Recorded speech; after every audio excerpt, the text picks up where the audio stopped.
Bonsoir Martin Hirsch. Bonsoir Bruce Toussaint. Merci de nous accueillir chez vous, à la PHP, dans votre bureau. 2 mois de crise, 5 semaines de confinement. Est-ce que la tempête... Non. Est-ce que l'ouragan est derrière nous? Non. On ne peut pas dire que l'ouragan soit derrière nous. Je ne pense pas qu'on puisse parler d'un ouragan. Ça passe, ça s'arrête, et puis on revoit les dégâts. Là, il y a une lame de fond, un mouvement long, et une période qui est encore très compliquée pour tous ceux qui travaillent dans les hôpitaux, qui est très compliquée, mais bien évidemment, c'est bien mieux. On peut respirer un peu, on n'a plus ce sentiment d'étouffement complet, presque un peu comme si les soignants avaient le même étouffement que leurs patients, si je puis dire. Oui, c'est vrai qu'on utilise souvent cette métaphore de l'oxygène pour parler des lits en réanimation, de la situation de l'hôpital, et c'est exactement ce que ressentent en effet les malades qui sont dans une situation grave. D'étouffement, oui. On va revenir sur cette crise qui se poursuit, vous le disiez à l'instant, à juste titre. Mais pour bien comprendre, aujourd'hui, il y a des places en réanimation à la PHP dans vos 39 établissements. Il y a des places, pas beaucoup, mais il y a des places. Oui. Il y a des places en réanimation. Si vous voulez, on est monté sur l'ensemble de l'Île-de-France à 2800 environ patients en réanimation. On a ouvert beaucoup de lits pour pouvoir le faire. Par rapport au service de réanimation classique, on a fait ce qu'on appelle de la réanimation hors les murs. Alors, hors les murs, ça ne veut pas dire dehors, ça veut dire dans la salle de réveil d'à côté, ça veut dire dans le bloc opératoire, toujours relié aux mêmes équipes de réanimation, avec les mêmes conditions de sécurité. Donc il y a une extension comme si l'hôpital était devenu une grosse réanimation à lui tout seul. On reste dans cette disposition où on dépasse les capacités normales, mais on peut chaque jour savoir qu'on libère quelques lits, et quelques lits qui vont être vite occupés par ailleurs, parce qu'il y a beaucoup de patients hors Covid qui peuvent avoir besoin de réanimation. Si on reprend l'histoire depuis le début, Martin Hirsch, est-ce que vous vous souvenez de la toute première fois où vous avez entendu parler de ce virus? À quelle occasion était-ce? C'était en Chine et c'était en décembre, je crois, entre Noël et le jour de l'an, au moment où, comme tout le monde, on se rappelait du SARS. On entendait dire que c'était à peu près pareil et on se disait qu'il allait y avoir encore quelque chose asiatique avec peut-être quelques morts ou quelques... mais de la même ampleur. Je m'en souviens effectivement précisément. Ça devait être, oui, je crois, entre Noël et le jour de l'an.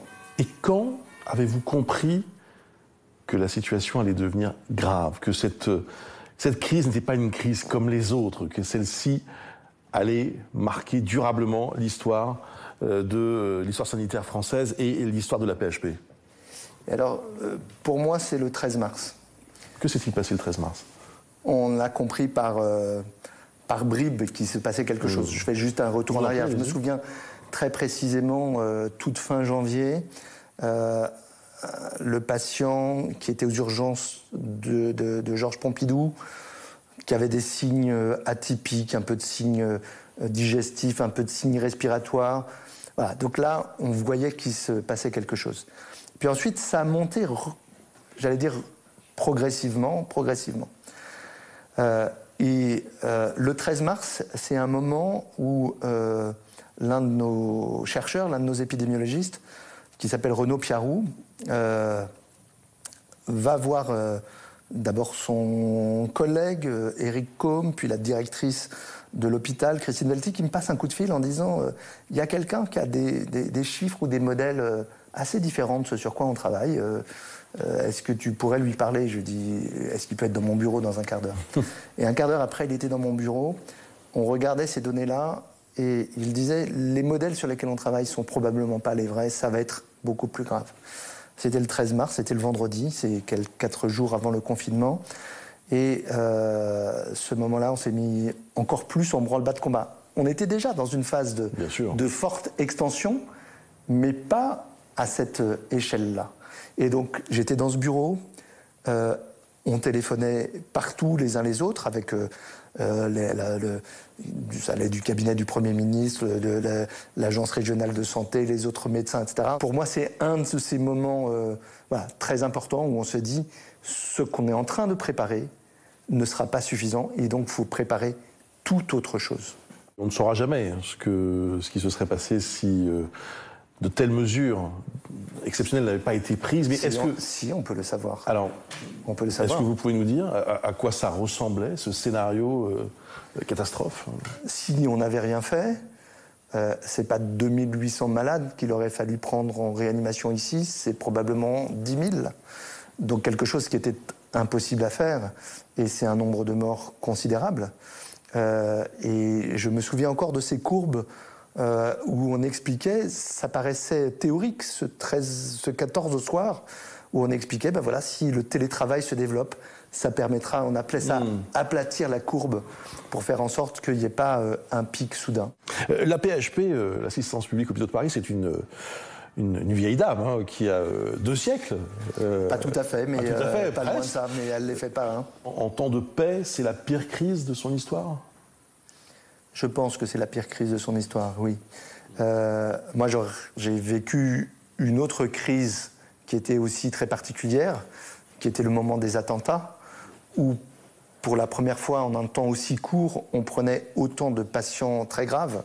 Mais c'était court. 400 blessés. C'était court. Ouais. C'était 350 blessés graves au milieu de centaines d'autres blessés.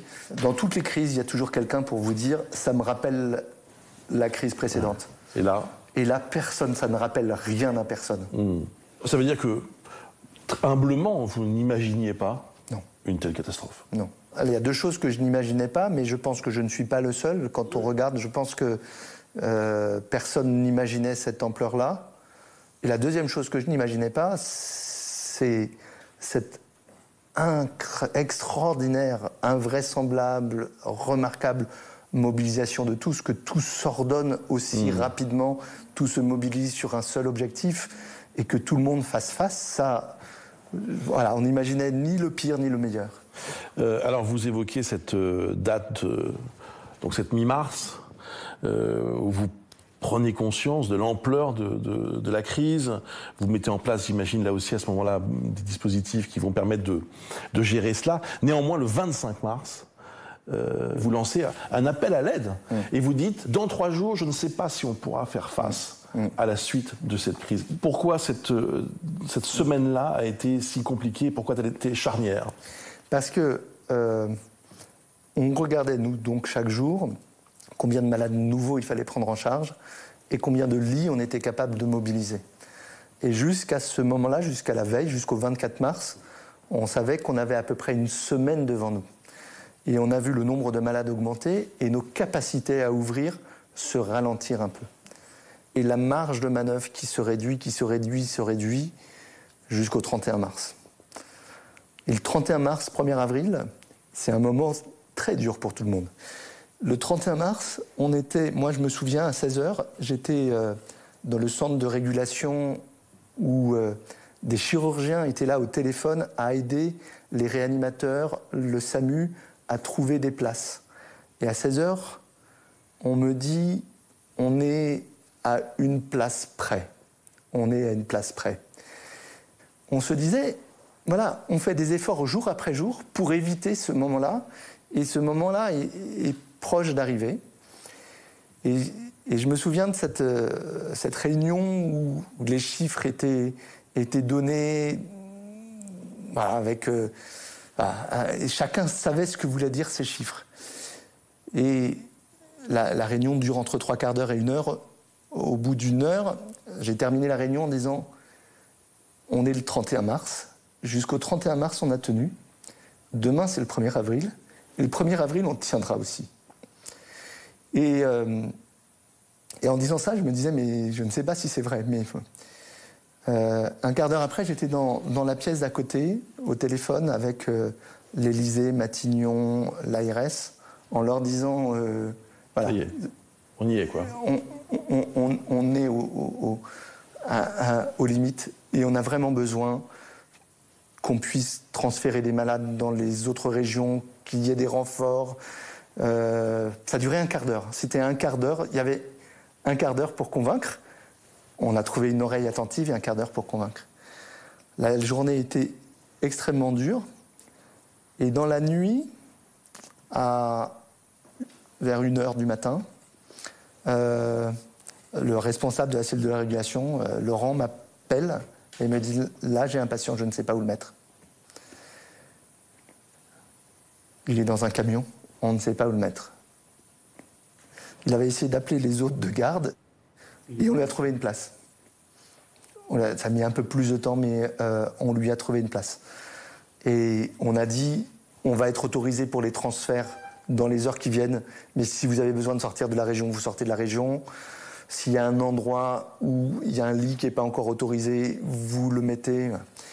Et donc, ce moment a été... vous voyez, j'en parle encore avec... Je sens beaucoup d'émotion. En le revivant. Voilà, on arrivait à cette limite.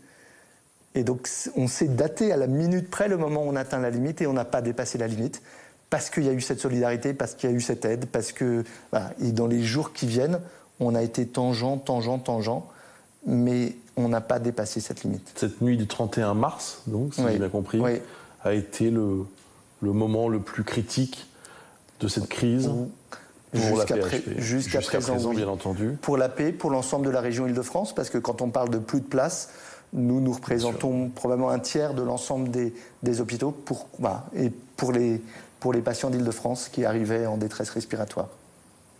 On se dit en vous écoutant que tout ça s'est joué à peu de choses au fond, puisque j'imagine que cette nuit du 31 mars, on est quasiment 15 jours après le début du confinement, lorsque les tout premiers effets devaient se ressentir. Heureusement que ces décisions ont été prises. Heureusement que ce confinement a eu lieu pour ralentir l'épidémie. On allait à la catastrophe, on y était. Heureusement que les décisions ont été prises et heureusement qu'elles ont été respectées. Il y a aussi quelque chose d'assez extraordinaire.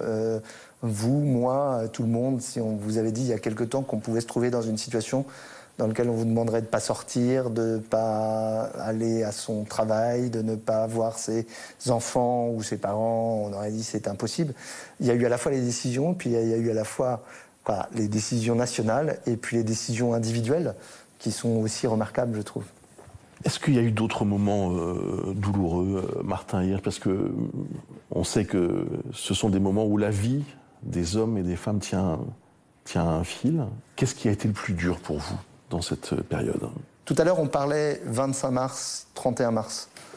Entre les deux, je me souviens, je suis allé à Bicêtre dans une réanimation. Donc c'était au moment où les choses étaient fortes. Et là, j'ai eu un gros choc. J'avais été dans une réanimation 2 jours avant, un peu différente. Et là, en 2 jours, les choses avaient été changées. Dans la même pièce, on voyait 25 patients, tout le monde s'affairait. Une tension, et je me souviens, je suis rentré le soir, on y était entre 21h et 23h ou 23h30.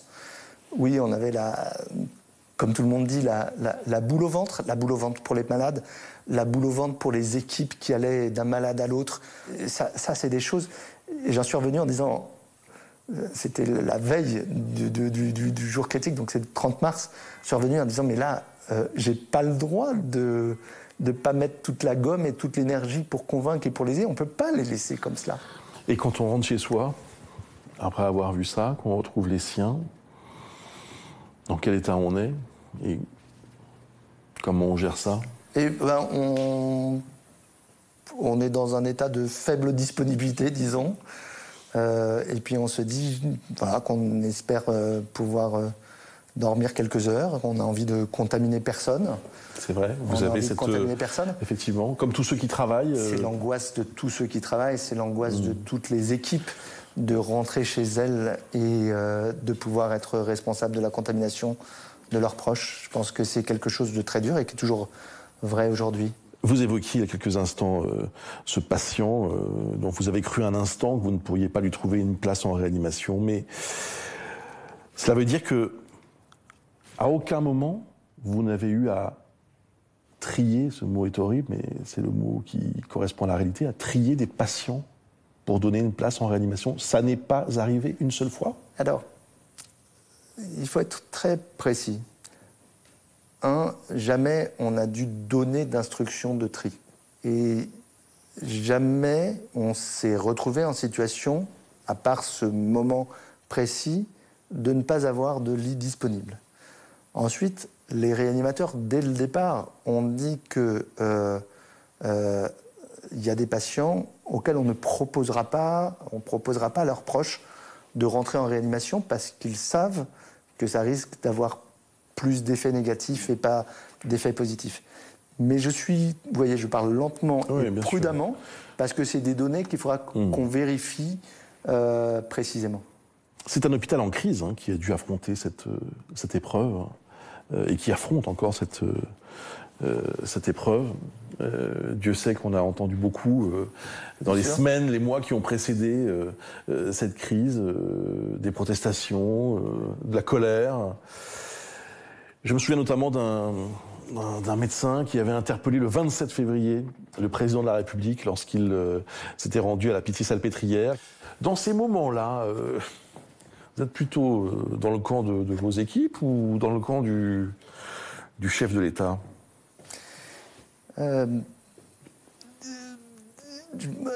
Pardon, mais si je me rangeais dans un camp, en fait, je ne jouerais plus mon rôle.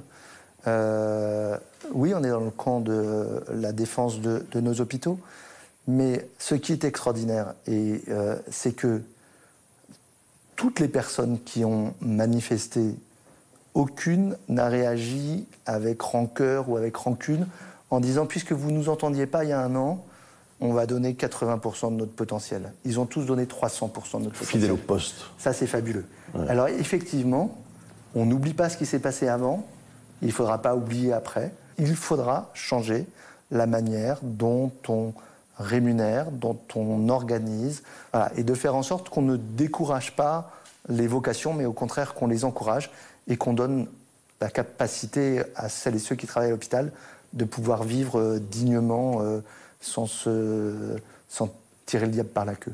Martin Hirsch, le 11 mai, la France va progressivement sortir de ce confinement. Beaucoup s'interrogent et se demandent si ce n'est pas trop tôt. Quel est votre sentiment à vous ? Pour que les choses se passent bien, il faut qu'on aille encore plus bas dans la circulation du virus. Et aller plus bas dans la circulation du virus, c'est reprendre un travail qu'on faisait au tout début de l'épidémie, c'est-à-dire de pouvoir isoler, mettre à l'abri les personnes qui sont susceptibles de le transmettre à une autre, d'avoir des mécanismes, des approches qui soient plus individualisées, plus ciblées. Il faut se mettre à l'abri de la deuxième vague, bien sûr, donc il faut aller la casser. Aujourd'hui, il y a encore des problèmes d'équipement, de surblouse, par exemple. Oui. Masque, non, peut-être, c'est encore un problème. Non, masque moins, mais on a des problèmes de surblouse, oui, on a des problèmes de surblouse qui sont... On se fait engueuler tous les jours à juste titre, qui sont difficiles. On a essayé de les réutiliser, on a essayé d'utiliser des choses, des plastiques. On a, comme d'autres hôpitaux, regardé si découper des sacs poubelles pouvait aider. On a passé des coups de fil dans le monde entier pour avoir des surblouses et on a toujours pas suffisamment de surblouses. Voilà, on arrive à protéger nos personnels, mais pas dans les conditions dans lesquelles on souhaiterait tous pouvoir les protéger. Et pour eux, c'est une tension aussi très forte. Est-ce qu'il faudra, le plus rapidement possible, rouvrir des services non Covid ? Bien sûr. On ne veut pas que la prise en charge du Covid crée de la mortalité pour d'autres maladies. Par exemple, vous prenez un service d'accueil d'urgence. Dans un service d'accueil d'urgence, il y a aujourd'hui en fait 2 services d'accueil d'urgence. Vous avez une suspicion de Covid, c'est une certaine entrée, un certain circuit. Vous venez pour autre chose, vous avez un autre, sans croiser les uns et les autres. Et l'hôpital est en train de se réorganiser de cette manière-là pour qu'on puisse prendre en toute sécurité des patients qui ont d'autres pathologies, à d'autres organes et qu'ils puissent être pris en charge. J'ai démarré cette interview en parlant d'un ouragan. D'autres, je pense au président de la République, ont parlé de guerre. Est-ce que cette crise vous a changé ? Je pense que personne ne sort pareil après y avoir été confronté. Tout le monde change. Et je crois que tout le monde est en train d'intérioriser la puissance de cette crise, la puissance de ses effets. Voilà. Donc il y a une sorte de gravité qui pénètre chez tout le monde, va, y compris dans une crise où je crois vraiment que personne n'en mesurait l'ampleur. C'est ce que je disais tout à l'heure, personne ne pouvait se référer à une autre crise. Donc le fait qu'on change tous ensemble, ouais, bah, ça me porte, quoi. Et je pense qu'on change tous ensemble en mieux. Donc je pense avoir changé comme d'autres. Il y a des médecins, il y a des soignants qui vous ont bluffé depuis le début de cette crise? Énormément. Mais bluffé, oui. Mais il y a des médecins qui m'ont bluffé, il y a des infirmières qui m'ont bluffé, il y a des électriciens qui m'ont bluffé, il y a des restaurateurs qui m'ont bluffé. Ils ont tous été bluffants. Vous savez, une société, c'est une société qui sait donner un rôle utile à chacun. Et dans cette période, tous ceux qui ont pu se sentir utiles se bluffent eux-mêmes, sont bluffants. Et au sein de l'hôpital, c'est effectivement une période où des métiers un peu méconnus, considérés comme des fonctions support, deviennent vitales, essentielles. Et les gens donnent de l'énergie aux autres. Moi, je puise mon énergie dans la manière dont je suis bluffé. Il y a un virus qui est transmissible, il y a une solidarité qui est encore plus contagieuse. Merci beaucoup, Martin Hirsch. Merci de m'avoir écouté. Et merci encore une fois de nous avoir accueillis ici.